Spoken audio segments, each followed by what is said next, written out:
मैं भक्ति और शक्ति के संगम का प्रतीक हूँ। मेरे एक तरफ चित्तौड़ दुर्ग है जो शौर्य और वीरता का अनूठा उदाहरण है, और दूसरी तरफ माँ मीरा की भक्ति और सेठों के सेठ सांवरिया सेठ की महिमा गाथा उनका मंदिर, और वहीं राजस्थान का हरिद्वार कहलाने वाला मात्र कुंडिया जैसा पवित्र स्थान मेरे यहीं पर है।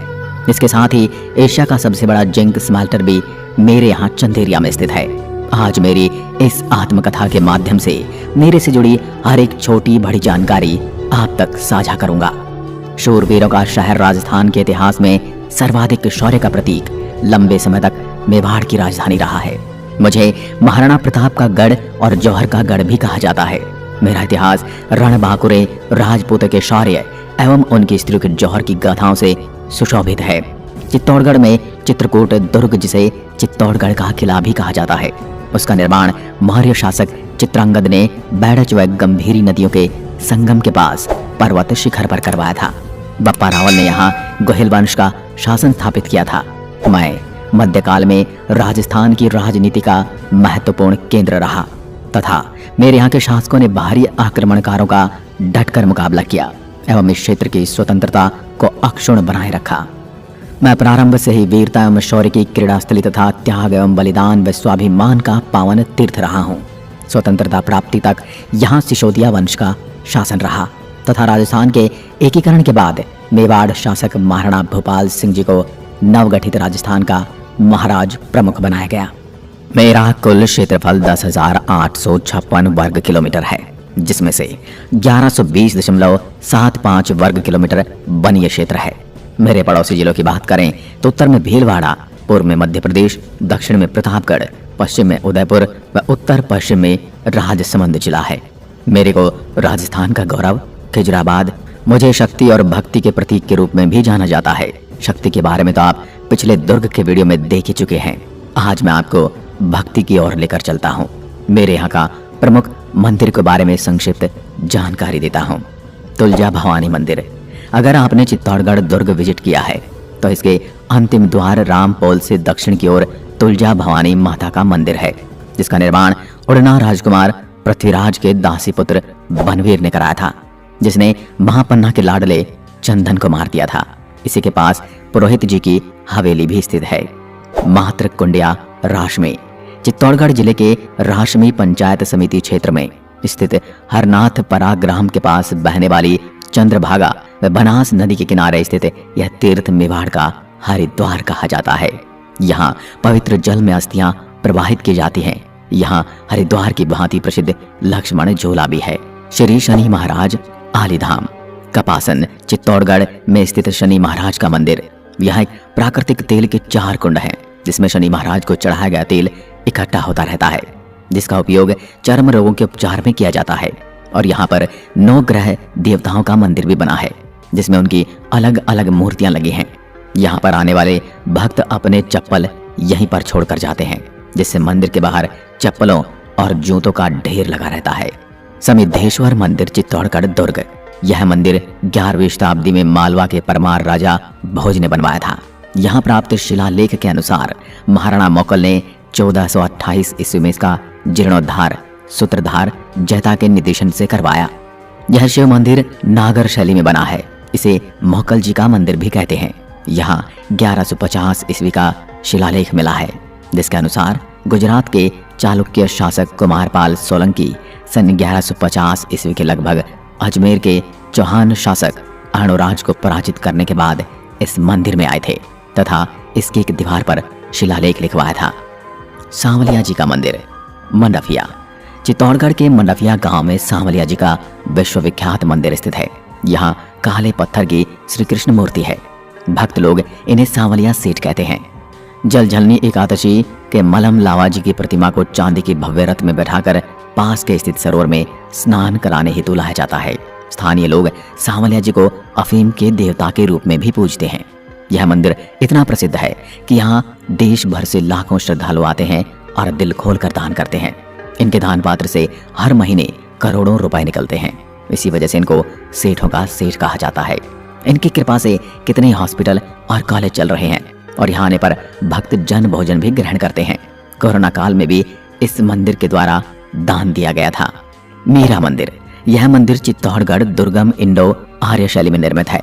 मीरा बाई मेवाड़ के राणा सांगा के ज्येष्ठ पुत्र भोज की पत्नी थी। ये श्री कृष्ण की परम भक्त थी। ऐसा कहा जाता है कि कृष्ण से सिर्फ 2 महिलाओं ने ही प्रेम किया, द्वापर में राधा ने और कलयुग में मीरा ने।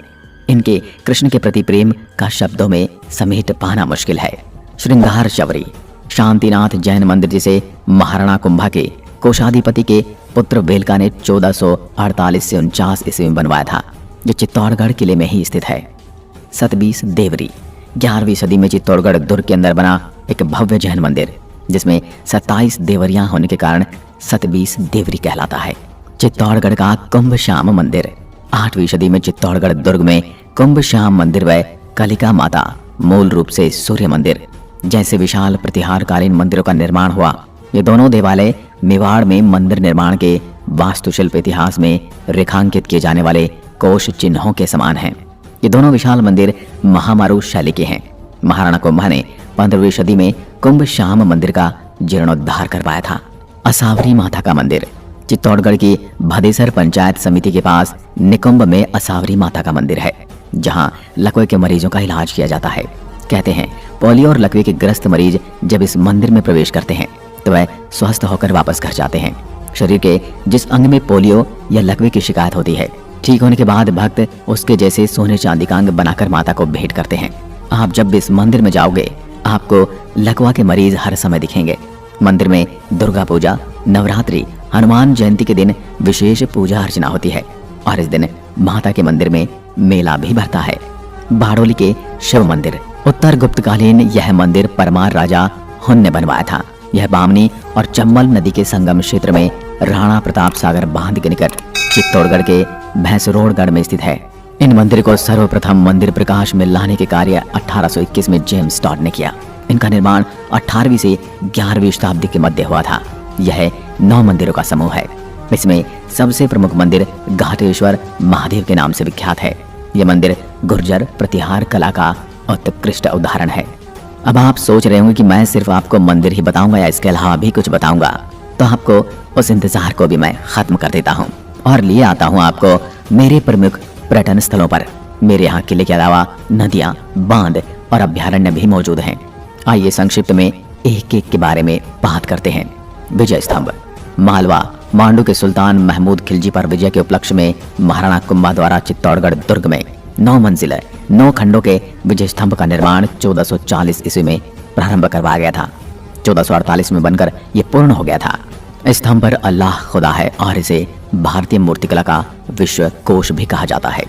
चित्तौड़गढ़ किला राजस्थान का गौरव। यह अभेद्य दुर्ग मूलतः मौर्य शासक चित्रांगज द्वारा बनवाया गया था। बप्पा रावल ने इसे शौर्य शासक राजा मान मौर्य से जीता था। गोहिलों ने नागदा के विनाश के बाद इसे अपनी राजधानी बनाया। दुर्ग में रानी पद्मिनी का महल आदि स्थित हैं। रास्ते में जयमल एवं पत्ता की छतरियां हैं। बेहल मछलियों के सिरमौर आकार में बना यह दुर्ग राजस्थान का सबसे बड़ा लिविंग फोर्ट है। इस दुर्ग में स्थित गौमुख कुंड के पास रानी पद्मिनी का जौहर स्थल है। चित्तौड़गढ़ दुर्ग में नागजा पीर की कब्र भी है। यह दुर्ग गंभीरी और बैठच नदियों के संगम के पास पहाड़ी पर स्थित है। पद्मिनी महल चित्तौड़गढ़ दुर्ग में सूर्य कुंड के दक्षिण में तालाब के किनारे रानी पद्मिनी के महल स्थित हैं। यहीं से खिलजी ने रानी पद्मिनी को देखा था। आज के समय में यह एक सुंदर उद्यान बना हुआ है। जैन कीर्ति स्तंभ प्रथम जैन तीर्थंकर आदिनाथ को समर्पित यह स्मारक दिगंबर जैन महाजन जिजाक द्वारा बनवाया गया था। यह चित्तौड़गढ़ दुर्ग में स्थित है। फतेह प्रकाश महल कुंभा महल के प्रमुख प्रवेश द्वार पर बड़ी पौल से बाहर निकलते ही फतेह प्रकाश महल है। इसे जब राजकीय म्यूजियम में परिवर्तित कर दिया गया है। इसके पास ही चतुर्भुज नाथ का भव्य मंदिर है। भैंसरोड़गढ़ अभ्यारण्य भैंसरोड़गढ़ अभ्यारण्य चित्तौड़गढ़ रावत भाटा मार्ग पर स्थित है। 5 फरवरी 1983 को इस अभ्यारण्य की स्थापना की गई थी। घड़ियाल इसकी अनुपम धरोहर है। यह तेंदुआ, चिंकारा और चीतल काफी संख्या में है। इसकी विशेषता इसका वन क्षेत्र एक लंबी पट्टी के रूप में चंबल नदी व ब्राह्मणी नदी के साथ साथ फैला हुआ है। सीता माता अभ्यारण्य सीता माता वन्यजीव अभ्यारण्य 422.95 वर्ग किलोमीटर में फैला है, जो जिला मुख्यालय प्रतापगढ़ राजस्थान से केवल 40 किलोमीटर, उदयपुर से 100 और चित्तौड़गढ़ से करीब 60 किलोमीटर दूर है। यह अद्वितीय अभ्यारण्य प्रतापगढ़ जिले में राजस्थान के दक्षिण पश्चिम में स्थित है, जहाँ भारत की 3 पर्वतमालाएं अरावली, विंध्याचल और मालवा का पठार आपस में मिलकर ऊंचे सागवान वनों की उत्तर पश्चिमी सीमा बनाते हैं। आकर्षण जाखम नदी, जिसका पानी गर्मियों में भी नहीं सूखता, इस वन की जीवन रेखा है। यहाँ की सबसे ज्यादा महत्वपूर्ण वन्यजीव प्रजातियों में उड़न गिलहरी और चौसिंगा हिरण उल्लेखनीय है। यहाँ स्तनधारी जीवों की 50, उभयचरों की 40 और पक्षियों की 300 से ज्यादा प्रजातियां पाई जाती हैं। भारत के कई भागों से कई प्रजातियों के पक्षी प्रजनन के लिए यहाँ आते हैं। खातड़ रानी का महल। चित्तौड़गढ़ दुर्ग में पद्मिनी के महलों के पीछे महाराणा क्षेत्र सिंह की पासवान कर्मा खाती के महल हैं, जिसे खातड़ रानी का महल कहते हैं।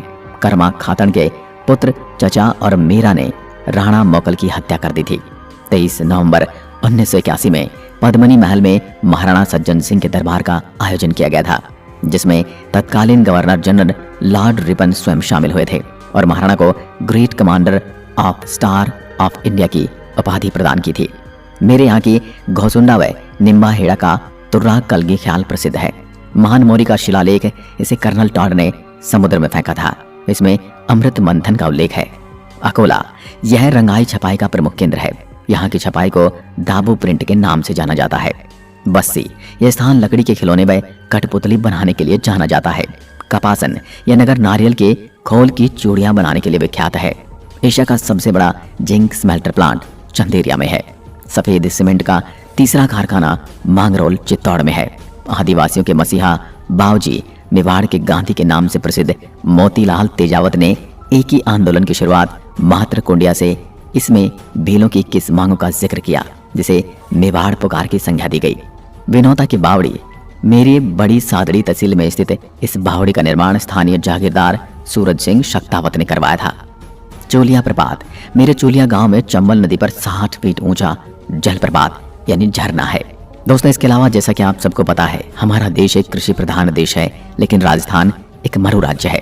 लेकिन राजस्थान का सबसे बड़ा अफीम उत्पादन जिला मैं ही हूँ। मेरे को राजस्थान का पंजाब कहें तो गलत नहीं होगा। मेरे यहाँ सबसे ज्यादा नदियाँ और हरियाली है। मेरे यहाँ की प्रमुख फसलों में गेहूँ, मक्का और कपास है, लेकिन अभी सोयाबीन का भी काफी मात्रा में उत्पादन होने लगा है। मेरे यहाँ के लोगों के पहनावे की बात करें तो महिलाएं चुनरी लहंगा पहनती हैं और पुरुष धोती कुर्ता पहनना पसंद करते हैं। लेकिन यहाँ पश्चिमी सभ्यता